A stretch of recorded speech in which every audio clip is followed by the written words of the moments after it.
बिस्मिल्लाहिर्रहमानिर्रहीम। अस्सलाम वालेकुम। मैं हूं सैयद मोहसिन रज़ा और आप देख रहे हैं मेरा फेसबुक और यूट्यूब चैनल। मैं उम्मीद करता हूं कि आप खैरियत से होंगे और मेरी दुआ है कि अल्लाह ताला आपको और आपके अहले खाना को अपनी हिफ्ज़ो अमान में रखे। हाज़रीन, एक न्यूज़ रिपोर्टर हैं कामरान यूसुफ साहब, उन्होंने पिछले दिनों एक व्लॉग किया और उन्होंने एक बड़ी अहम ख़बर ब्रेक की है। अपनी ब्रेकिंग न्यूज़ में वो ये कहते हैं कि सदर पाकिस्तान आरिफ अलवी साहब के साथ दो अहम शख्सियात हैं, उन्होंने जुमे वाले दिन मुलाकात की है। वो दो अहम शख्सियात में से एक आर्मी चीफ़ हैं यानी सैयद आसिम मुनीर साहब, और दूसरी शख्सियत उन्होंने कहा है DGISPR थी, DGISI थे सॉरी। जब उन्होंने अपना व्लॉग किया तो उसमें उन्होंने बताया कि मैंने इस खबर को वेरीफाई करने की कोशिश की और वेरीफाई करने के लिए ISPR में भी मैंने कांटेक्ट किया और मैंने ईवान सदर में भी रब्ता किया, तो दोनों तरफ से किसी ने इस खबर की तस्दीक तो नहीं की।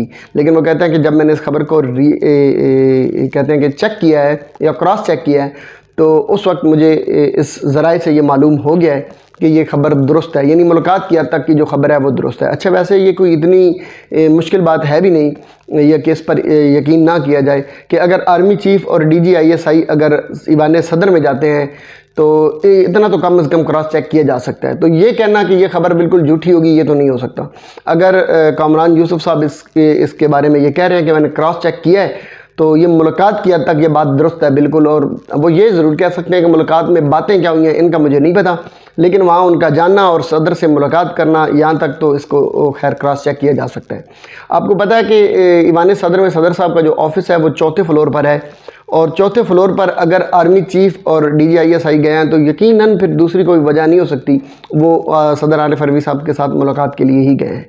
अब सवाल ये पैदा होता है कि सदर आरिफ अलवी साहब जो हैं उनके साथ मुलाकात क्यों हो सकती है। वैसे तो सवाल दो तीन पैदा होते हैं। एक सवाल तो ये पैदा हुआ कि इस मुलाकात में क्या चीज़ें तय हुई होंगी, क्यों मुलाकात की गई, क्या चीज़ें तय हुई होंगी। दूसरा सवाल ये पैदा होता है कि क्या सदर आरिफ अलवी साहब जो हैं वो इमरान खान साहब को धोखा देने जा रहे हैं, इस पर भी आप बात करेंगे। और तीसरी जो है एक अहम रीज़न वो ये हो सकती है कि इस खबर का यानी इस मुलाकात का आने वाले जनरल इलेक्शन पर कोई असर पड़ सकता है। जनरल इलेक्शन के बारे में आपको पता है कि डेट अनाउंस होने वाली है, तो उस पर क्या असर पड़ेगा। तीनों को हम बारी बारी ले लेते हैं। इब्तिदा हम करते हैं इलेक्शन न्यूज़ से कि सबसे पहले तो आपको पता होगा कि 9 अगस्त को असम्बलियाँ जो थीं वो डिज़ोल्व हो गई थी। अब 9 अगस्त को जैसी वज़ीर आज़म मियां मोहम्मद शहबाज शरीफ साहब उन्होंने असम्बली डिज़ोल्व करने की एप्लीकेशन ईवान सदर में भेजी, तो कह रहे हैं कि रात 10 बजे से पहले, या कुछ कह रहे हैं कि नहीं वो 12 बजे के बाद हुई थी। तो बहरहाल जो भी था 10 अगस्त को असम्बलियाँ डिज़ोल्व हो चुकी थी। अब आपको पता है कि असम्बली डिज़ोल्व होने के बाद 90 डेज़ का ये प्रोसेस होता है। असम्बली डिज़ोल्व होने के बाद 90 डेज़ के लिए निगरान सेटअप आ जाता है, और निगरान सेटअप की ये रिस्पॉन्सिबिलिटी होती है कि 90 दिन के अंदर, बेसिकली तो ये रिस्पॉन्सिबिलिटी इलेक्शन कमीशन की होती है। तो इलेक्शन कमीशन ने 90 दिन के अंदर अंदर, आपका आइन ये कहता है कि इलेक्शन करवाना है। अच्छा, अब चलते हैं, थोड़ा सा वापस आते हैं।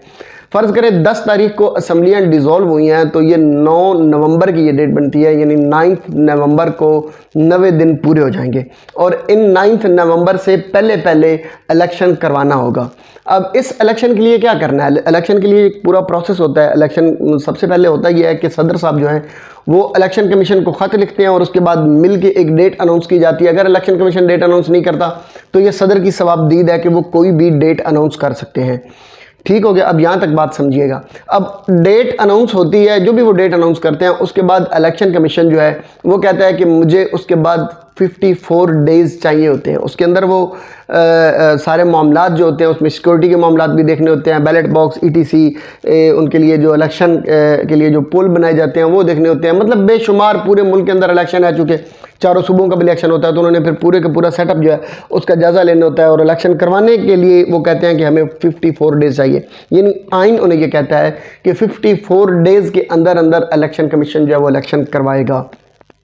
अब एक बात याद रखिए, 9 तारीख को सदर के पास असम्बली डिज़ोल्व करने की एप्लीकेशन गई, 10 तारीख को असम्बलियाँ डिज़ोल्व हो गई। इस 9 सितंबर तक उसमें से 30 डेज़ गुजर जाएंगे।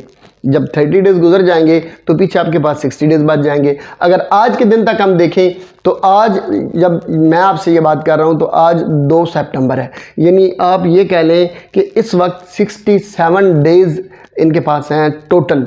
67 डेज़ के अंदर अंदर इन्होंने 2 काम करने हैं, एक तो डेट अनाउंस करनी है और 54 डेज़ के अंदर इन्होंने इलेक्शन भी करवाना है। अब उसमें डेट अनाउंस करने से पहले पहले कितने दिन है, यानी जिस दिन ये डेट अनाउंस करेंगे उसके बाद इन्हें 54 डेज़ चाहिए। 67 डेज़ में से हम आज के दिन भी निकाल देते हैं 2 तारीख को, हम कल संडे वाला दिन भी निकाल देते हैं, पीछे बच जाएंगे 64 डेज़, ऑलमोस्ट 65 डेज़ बच जाएंगे 67 में से। अच्छा 2 दिन, ये आज का दिन भी निकल जाए, कल का भी निकल जाए तो 65 डेज़ है।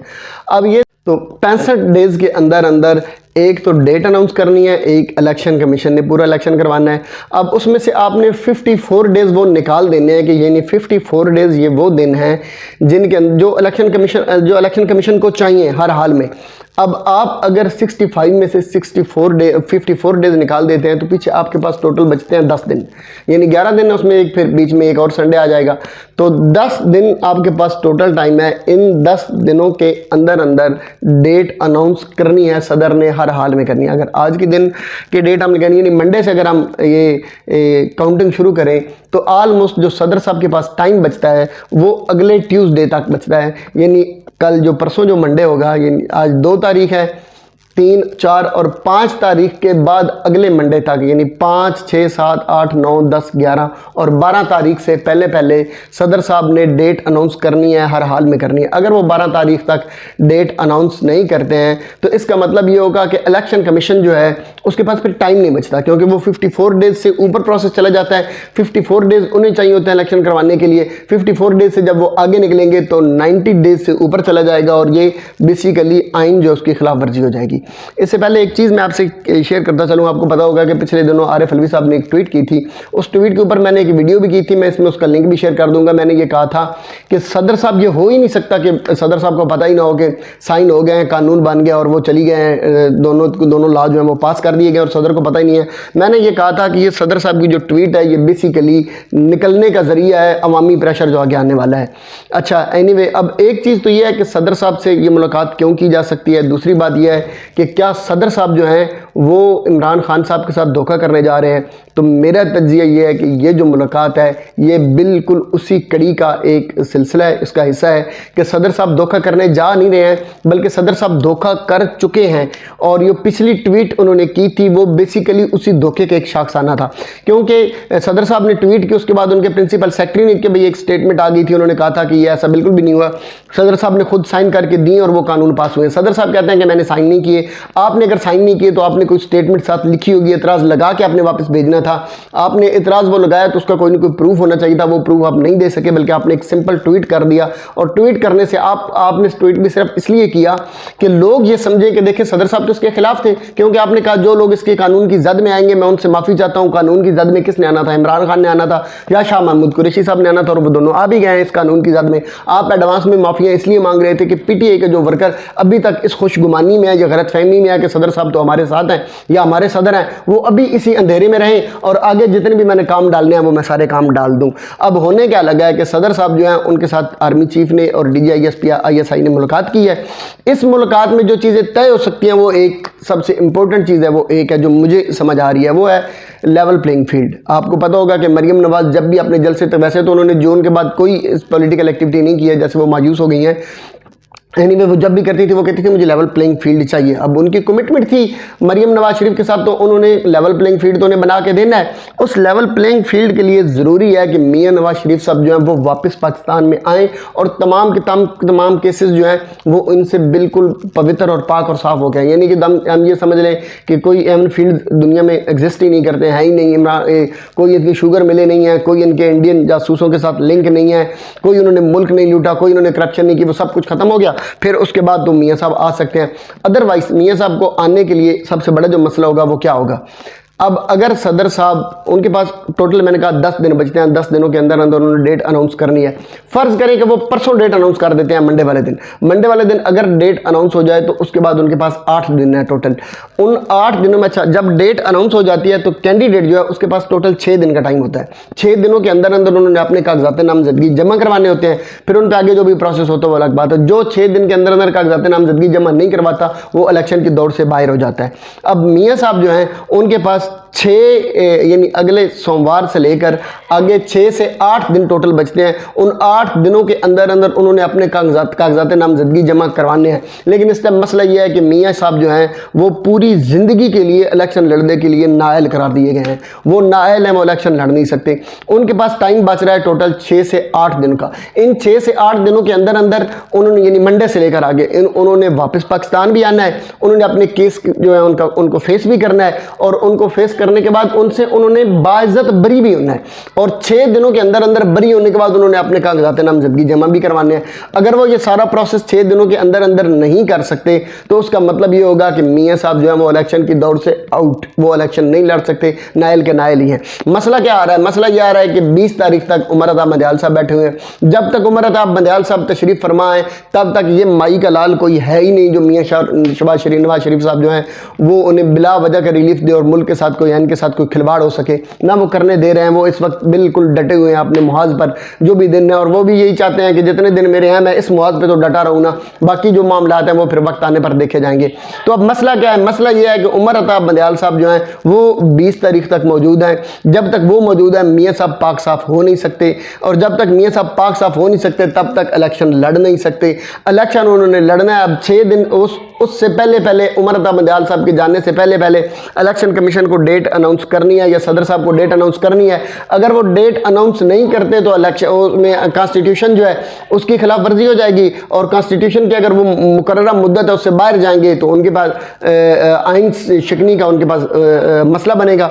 इसलिए अब हुआ क्या है? अब ये मुलाकात हुई है। इस मुलाकात में मेरा तज्जिया मुझे जो लगता है वो ये तय हुआ है कि किसी भी तरीके से कोई ऐसा फार्मूला निकाला जाए, कोई ऐसी चीज़ की जाए, कोई ऐसा मामला किया जाए कि इलेक्शन जो है वो किसी भी तरह उमर अता बंदयाल के जो टेन्योर है उससे आगे ले जाया जाए और डेट अनाउंस अगर की भी जाए तो उससे आगे। यानी ये 90 डेज से इलेक्शन को निकालने की सारी पॉलिसी हो रही हैं, सारी की सारी प्रोग्रामिंग हो रही है, सारी की सारी खिचड़ी पक रही है, एजेंडा तैयार किया जा रहा है और इस एजेंडे के तहत सिर्फ और सिर्फ इन्होंने करना यह है कि किसी भी तरह इलेक्शन को 90 डेज से आगे लेके जाया जाए। अब उसमें से वो कोई शक निकालते हैं या आइन को अपने पैरों तले रौंदते हैं या जो भी करते हैं, निकालना इसलिए है कि मियाँ नवाज शरीफ साहब जो हैं उनकी वापसी के लिए थोड़ा सा ग्राउंड बनाया जाए और लेवल प्लेइंग फील्ड तैयार की जाए।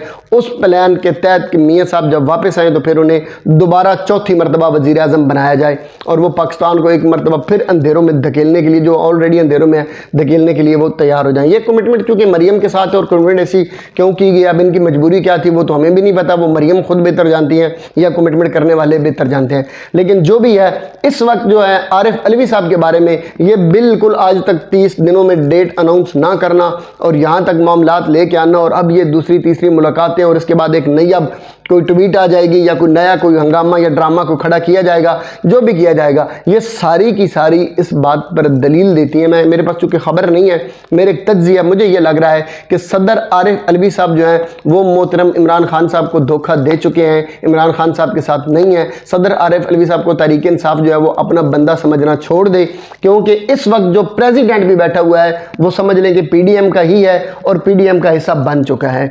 बाकी मामलात जो हैं वो 1-2 दिनों के अंदर अंदर वैसे तो वाज़े हो जाएंगे, लेकिन मुझे इस मुलाकात के अंदर जो लगा है वो यही लगा है कि एक तो मियाँ नवाज शरीफ साहब के लिए ग्राउंड बनाने की तैयारी की जा रही है, इलेक्शन को 90 दिन से आगे ले जाने की तैयारी की जा रही है और सदर साहब जो हैं वो तहरीक इंसाफ के पूल से निकल चुके हैं, वो इस वक्त PDM का हिस्सा ही हैं। वो सिर्फ और सिर्फ तहरीक इंसाफ के कारकुनों और वर्कर्स को उन्होंने अंधेरे में रखा हुआ है। हालात अगले सोमवार, मंगल, बुध, जुमरात से पहले इंशाल्लाह वाज़े हो जाएंगे। उसके बाद इंशाल्लाह जो भी सूरत हाल होगी मैं आपसे ज़रूर शेयर करूँगा। तब तक अपना ख्याल रखिएगा। अल्लाह ताला मेरा, आपका और हम सब का हामी नासिर व सलाम।